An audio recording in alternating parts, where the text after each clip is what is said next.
Assalamualaikum warahmatullahi wabarakatuh. Video kali ini saya akan membahas sesuatu yang sedang ramai diperbincangkan. Banyak yang bilang bahwa aplikasi pinjaman online ini akan pada bangkrut di akhir tahun 2022 ini. Hal ini dari mana sih sebenarnya? Sumbernya kenapa kok banyak orang yang mengatakan hal tersebut?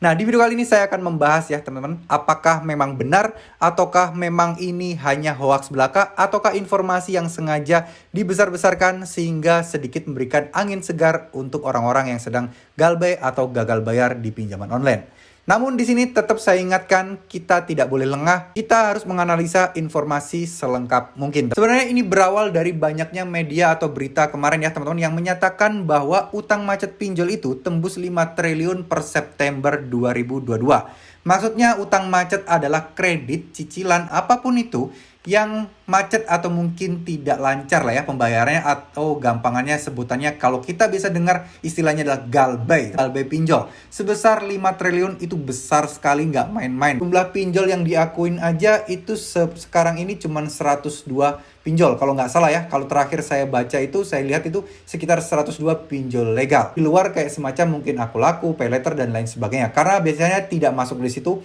Karena paylater itu intinya bukan di fintech pinjol ya, tapi masuknya ke pendanaan atau pembiayaan. Ya anggap aja mungkin 150 lembaga, tapi hutangnya sudah 5 triliun. Ini total. Dan kemudian ada juga media yang membahas, dan ini merupakan sebuah data ya yang dianalisa, yang dilaporkan bahwa milenial itu dominasi kredit macet pinjol. Jadi ini merupakan hal yang cukup saling keterkaitan, di mana inilah mungkin yang meyakinkan bahwa akhir era pinjol ini berada di akhir tahun 2022.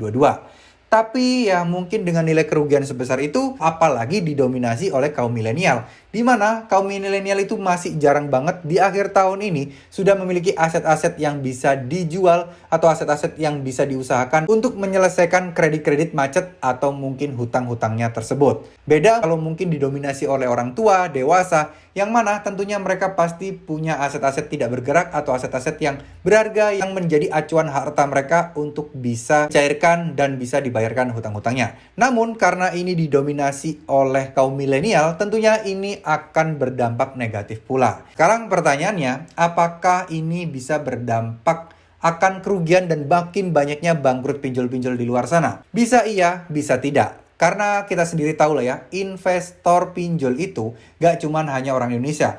Bahkan porsinya pun itu bisa jauh banyak dari luar negeri loh teman-teman. Saya pernah membaca sebuah artikel atau mungkin di aturan OJK aja lah. Jadi pemegang saham atau mungkin permodalan dari pinjol itu kalau nggak salah orang Indonesia itu ada minimalnya harus berapa. Bayangkan, bukan maksimal orang luar negeri itu harus berapa, tapi lebih kepada minimal orang Indonesia itu harus ada modal berapa di pendirian aplikasi pinjaman online tersebut. Sedangkan luar negeri bisa sampai lebih dari 50% sendiri untuk investasi di pinjol itu.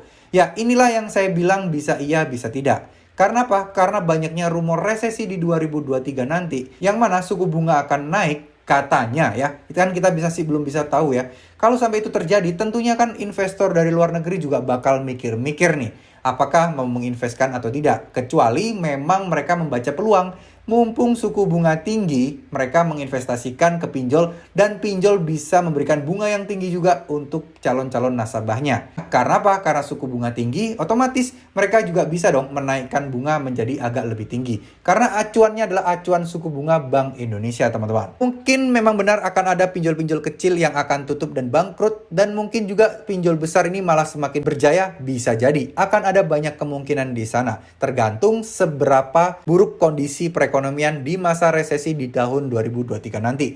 Tapi menurut saya kalau di akhir tahun 2022, ini kan sudah mendekati akhir tahun ya, tinggal beberapa bulan lagi. Kayaknya kok nggak mungkin ya kalau banyak pinjol yang tiba-tiba bangkrut. Kalau mungkin di akhir tahun 2023, bisa jadi. Karena apa? Karena ada rumor resesi tersebut, di mana kalau sampai Indonesia terkena dampaknya, otomatis ya pinjol-pinjol ini bakal kena dampak juga. Karena mereka urusannya juga dengan duit, dengan finansial, dengan suku bunga, dan dengan aturan-aturan Bank Indonesia dan OJK lainnya. Semoga ini bisa bermanfaat, semoga kalian tidak terkecoh dan mulai ya menggali-gali informasi lah ya. Jangan dengarkan informasi di satu pihak saja, tapi mungkin lebih baik kalian gali-gali informasi dari baca artikel, dari nonton video yang lain untuk acuan aja. Nah, harapan saya jangan sampai teman-teman itu terlena. Nggak sedikit loh orang yang berpikir, wah alhamdulillah banget nih akhir tahun ini banyak pinjol yang tutup. Semoga pinjol yang saya pakai ini segera tutup juga deh biar saya lunas dan bisa galbay. Nggak gitu ya teman-teman, tetap kalian perlu waspada. Ya kalau memang pinjol itu tutup, mungkin nggak ada salahnya kalian senang juga karena mungkin urusan penagihan dan lain sebagainya akan lebih dipermudah atau mungkin akan hilang atau utang kalian dianggap lunas.